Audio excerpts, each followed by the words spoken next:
Merhaba arkadaşlar. Bugünkü dersimizde filkete işi paralı kolyeyi göstereceğim size. Ben bilekliklerini yaptım bunların. Şimdi kolyesini de aynı şekilde yapacağız ama biraz daha tabii uzununu yapacağız. Evet, şöyle bunun için 50 tane para kullandım ben.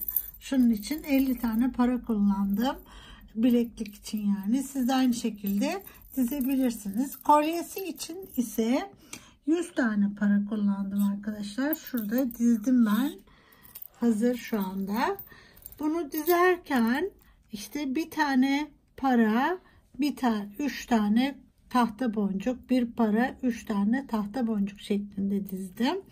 İğne şu şekilde bir etamin iğnesine böyle ince fakat bu delik kısmı geniş olan etamin iğneleri var. Onlardan geçiyor arkadaşlar. Evet, bu şekilde. Boncuklarımız en ufak tahta boncuk. Çok ufak. Bunları arkadaşlar büyüğünü yaparsanız eğer, bakın 3 numara bu. 3 numara tahta boncuk kullanacaksınız. Büyüğünü yaptığınız zaman bu şekilde olmuyor arkadaşlar. Yani hepsi dışarı fırlıyor. O zaman da güzel durmuyor. Yine tahta bir düğme kullandım ben. Siz de öyle yapabilirsiniz. Oldukça hafif ve şık bir bileklik. İsterseniz bunu yine büyük yapıp halhal şeklinde de kullanabilirsiniz. Evet, şimdi paraları tersi ve düzü var arkadaşlar. Böyle gördüğünüz gibi bunları dizerken hep mesela iğne yani arka tarafını hep böyle elinize bakarak, yani bir taraftan dizin, yani bu tarafa baksın. Dizerken hep böyle bu taraftan tersi sol elinize baksın, ters tarafı bu şekilde dizin. 3 tane kum, bir tane para şeklinde 100 para edinceye kadar, yani bunlar 100 tane var. Kolyede 100 tane kullanıyorum ben. Dizim işlemini tamamlayın. Evet, ipimiz ise altın başak kroşe ipliği. Bunların numaraları arkadaşlar 14/8 şeklinde. Bunlar biliyorsunuz değişiyor. Biraz daha kalını olmuyor, güzel olmuyor. En iyi bu 14/8, şu şekilde 50 gramlık bunlar. Evet, ve pamuk iplik arkadaşlar bunlar. Bu şekilde merserize diye geçiyor ama yani diğer merserizelerle aynı değil bunlar. O nedenle her merserizeyi kroşe diye almayın. Güzel olmuyor. Pamuklu olanı tercih edin. Evet, altın başak el örgü ipliği üzerinde mutlaka kroşeyi ve 14/8'i görün arkadaşlar. Sonra ördüğümüz firkete de önemli. Şöyle firketeler biliyorsunuz çok geniş olanları da var. Bu örgü için ideal. Bunun ölçüsünü söyleyeyim size. Şöyle bakın, 2 santim. Şöyle 2 santim. Şu şekilde 2 santim açısı olacak. Arası 2 santim. Evet. Ve tığımız arkadaşlar. Tığımızda 2 numara şu ya da 1.75 milimlik bir tığ. Bunlar güzel örülüyor.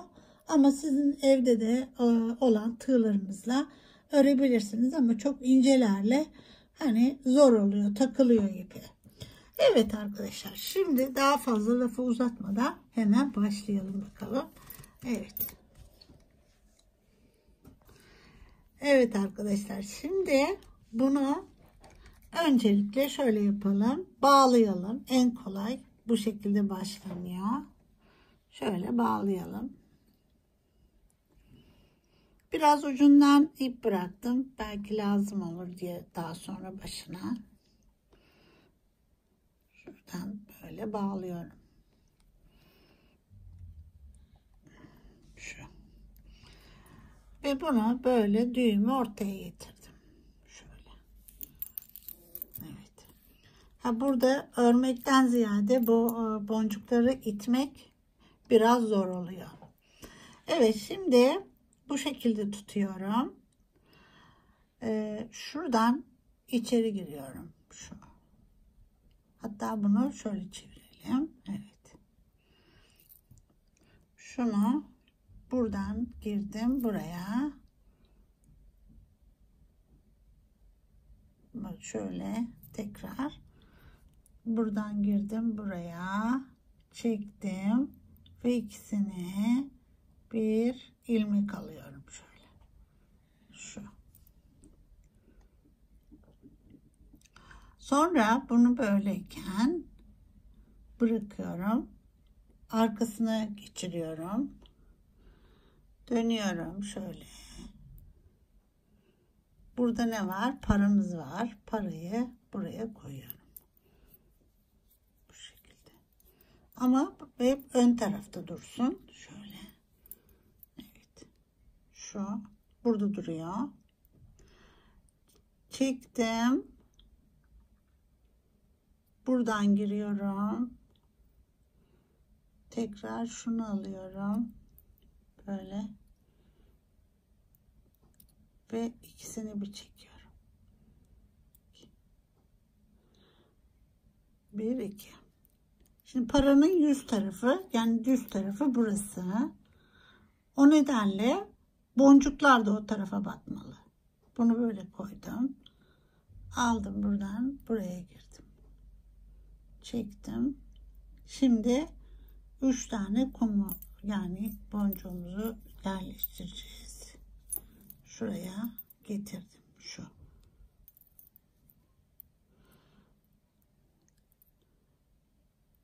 Bunu şöyle çekiyorum.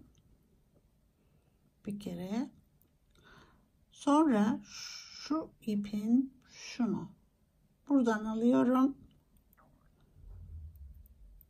Ve ikisini bir çekiyorum. Bu. Tekrar bunu böyle bıraktım. Getirdim arkaya. Yerleştirince hemen ilmeğimi küçültüyorum. Şu ilmeğimi küçültüyorum hemen. Sonra parayı yerleştiriyorum. Parayı yerleştirdim. Ve çeviriyorum. Bunu çektim. Şöyle. Ve boncukların arkasındaki ilmeğe, şuna şöyle, buna giriyorum. Sonra ikisini bir çekiyorum. Bu. Şimdi biraz büyüttüm. Getirdim arkaya koydum. Çeviriyorum. Çevirirken 3 tane boncuğumu buraya yerleştiriyorum. Şu. Şimdi bu arkada kaldı boncuklar. Şuradan aldım. Hemen paranın arkasındaki ilmek çekiyorum. Ve ikisini bir. Şu. Biraz büyüttüm. Getirdim. Buraya girdim. Parayı getiriyorum. Koydum. Çevirdim. Buradan çektim. Sonra bakın şunun, şu ilmeğin, şunun içinden çıkıyorum. Sonra ikisini bir alıyorum. Evet. Bir de dikkat etmemiz gereken, hep aynı yerde tutmaya çalışalım. Yani şurada örelim hep. Sonra tekrar buraya giriyorum. Evet. Buradan çeviriyorum. Şu. Şöyle. Çektim. Sonra bak ayırıyorum bunu. İleride daha hani çoğalınca alttakini yapmayalım. Evet, tekrar buradan ikisini bir alıyorum. Evet. Bu şekilde devam ediyoruz. Arada biraz yürüdükten sonra sizlerle bir şey daha göstereceğim. Çok çekmememiz gerekiyor ki hani bunlar aşağı doğru akacak şimdi. Çok çekersek bu aradakiler bozulabilir. Yani en son artık işlem bittikten sonra kaldırmamız gerekiyor. O nedenle ne demek istediğimi daha sonra size tekrar göstereceğim arada. Evet, yani bakın bir para 3 boncuk, bir para 3 boncuk şeklinde dizdim ben bunu. Ve paralarımız 100 tane oluncaya kadar 100 tane bir boyuna tam geliyor. Evet, o nedenle 100 tane diziyorum. Yani ortalama 100 tane iyi geliyor. 45 santime kadar oluyor. Evet arkadaşlar, şimdi ben devam edeyim. Sonra arada tekrar sizin kaldırmamanızı, nasıl örmeniz gerektiğini yeniden göstereceğim. Evet arkadaşlar, bakın uzadıkça bunun aşağı doğru çekilmesi artıyor. O nedenle şimdi şu kısımlarının bozulmaması lazım bizim şurayı kapatıncaya kadar. Bunu yukarı böyle yukarı şöyle kaldırmamamız gerekiyor örerken. Çünkü şu kısımlardaki şu kısımdaki ilmeklerimizin açılmaması gerekiyor. O nedenle böyle bir masa üzerinde veyahut da hepsini bir kancaya, iğneye, çengelli iğneye geçirerek de yapabilirsiniz. Ama ben genelde böyle masa üstünde yapıyorum. Şimdi bunu şu şekilde tutuyorum. Bakın koydum boncuğumu. Çeviriyorum. Aradan geçiyorum. Çektim. Aldım. Bitirdikten sonra şuradan buraya giriyorum. Bakın hiç örgüyü çekmeden, yukarı çekmeden bunu böyle bir çeviriyorum. Tamam. Ve almıştık. Şuradan ilmeğimizi alıyoruz. Şu şekilde çekiyorum. Şimdi çıktım. Arkadan girdim. Tekrar şuraya geliyorum. Çeviriyorum. Bunu çekiyorum. Ve şunun arasından şöyle çekip ikinci kez çıkıyorum. Bu arada da bunu yavaş yavaş çeviriyorum. Yani bunun böyle uzamaması gerekiyor. Şuradan girdim. Getirelim örgümüzü. Bakın hiç kaldırmıyorum onu artık yerinden. Kaldırırsam araları bozuluyor. Ne zaman ki burayı kapatıyoruz, ondan sonra istediğiniz gibi çekebilirsiniz. Evet, buradan giriyorum. Tekrar şuraya.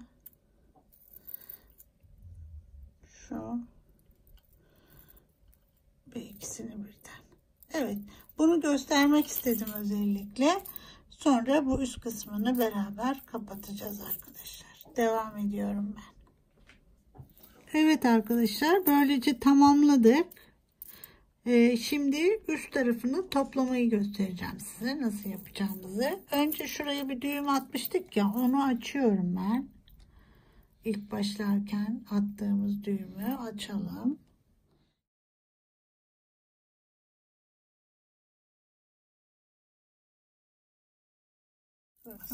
Şimdi buradaki ipimizle yukarıyı devam edeceğiz. Şimdi şunu böyle çıkartıyoruz. Burada dikkat etmemiz gereken noktalar var arkadaşlar. Şöyle bakın, bunu hep böyle toparlayacağım. Kesinlikle böyle çevirmeyeceksiniz. Daha önceki kırık taşlarla yaptığım firkete kolyede sizleri izledim ben. Bunları daha çok böyle dönük aldığınız için boncuklar içeri gömüldü. Şimdi onun daha düzgün olabilmesi için nasıl yapmanız gerektiğini gösteriyorum. Şuradan alıyoruz, geçiyoruz Bakın hiç bozmadan şu kısmı. Şu şöyle böyle geçeceğiz. Şunu böyle bir ve hiç kasmadan tekrar şu. Bakın hiç bunu çekmiyorum, şu kısmı kasmadan şu. Kesinlikle çekmeden böyle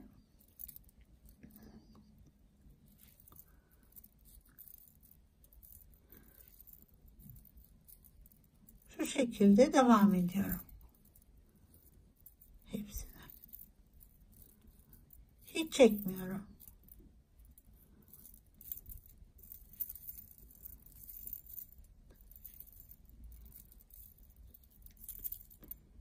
Bu şekilde tek seferde çıkıyorum. Gördüğünüz gibi hepsi böyle dizildi. Yani bunu ben böyle alırsam geri döner. İp de gözükür. Böyle almayacaksınız buradan. Ve tek seferde çıkacağız. Tekrar. Yani dediğim gibi o kolyede böyle aldınız. Aradan ipler gözüktü. Böyle alınmayacak. Boncuklar bu şekilde dışarıda duracak.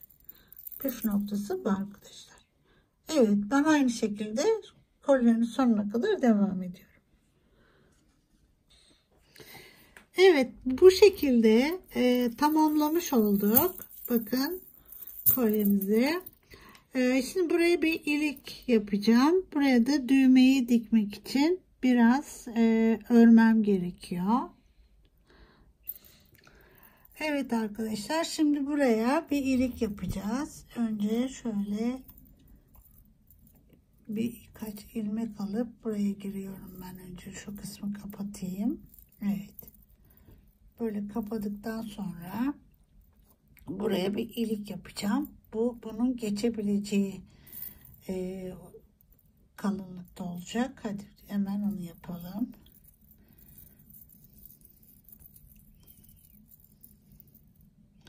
Böyle bir zincir çekiyorum bu şekilde. Buraya koyacağım ama kontrol edeceğiz. Bunun geçebileceği. Böyle. Biraz daha. Evet, şu şekilde. Sanırsam girer. Evet, şuradan gireceğiz.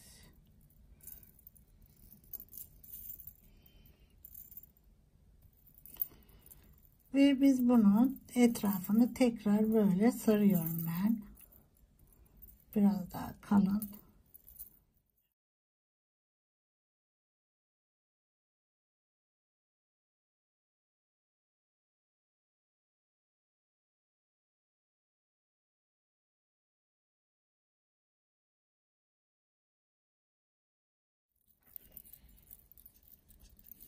Evet. Bunu bu şekilde sardıktan sonra buraya sabitleyeceğim. Şu şekilde sabitledim.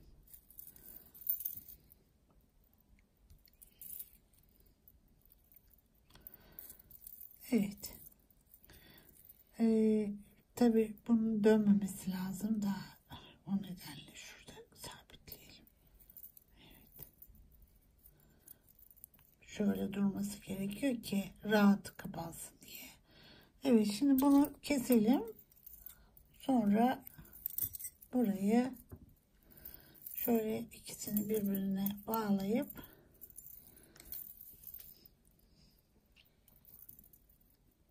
koton olduğu için yanmıyor bu.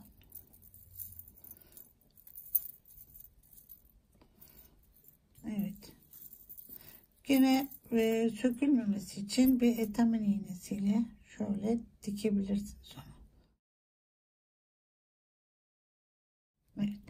Şunu birazcık şuraya dikelim.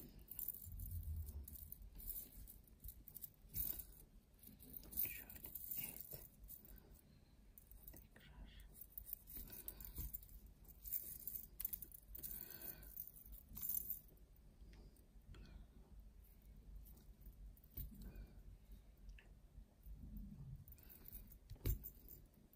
Evet.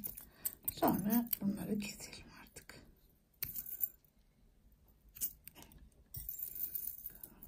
Evet. Şimdi rahat giriyor. Evet. Çünkü koldaki gibi olmaz bu. Buraya bunu dikeceğimiz parçayı öreceğiz şimdi. Şuraya. Yine bunu örelim de.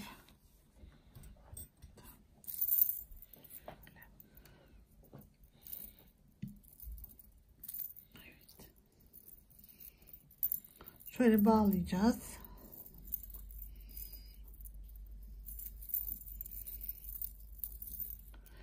Ve bu kısma normal şöyle örelim.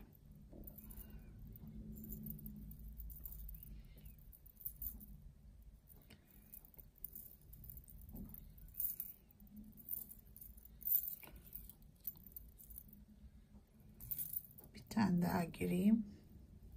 Evet. Ve bunu çevirerek şimdi biraz uzatacağım.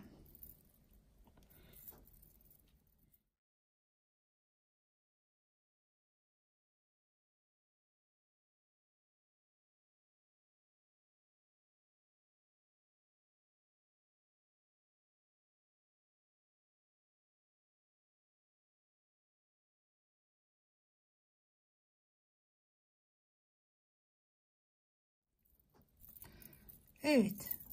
Kafi. Buraya düğmemizi dikebiliriz. Şöyle. Bunu da dikebiliriz. Yani bunlardan şu renk daha şey olabilir. Bunu da dikebiliriz. Böyle.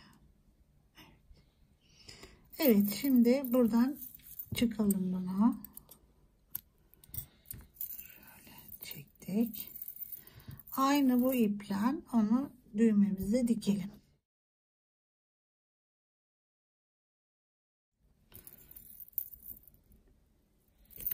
Bunu böyle ortaya getirelim. Şöyle. Evet.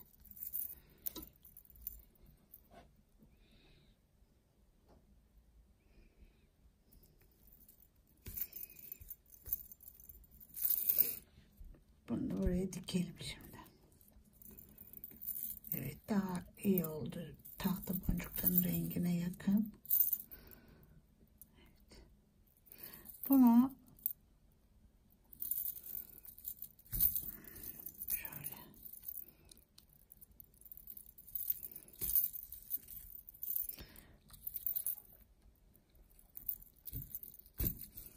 şuradan şunu böyle doluyorum ben. Evet. Şimdi ikisini yan yana getireyim. Evet, bunu da buna bağlayalım. Bu şekilde keselim bunları. İşte yakamıyoruz koton olduğu için. Şöyle yapalım.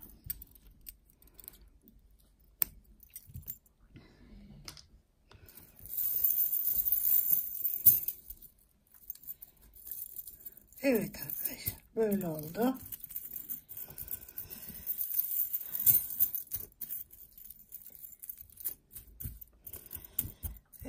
Bunun evet, bir de uzunluğunu söyleyeyim size. 100 tane olunca ne kadar oluyor onu bir söyleyelim. Buradan uçtan uca bakalım. Evet. Şu şekilde. Evet, 42 santim oluyor.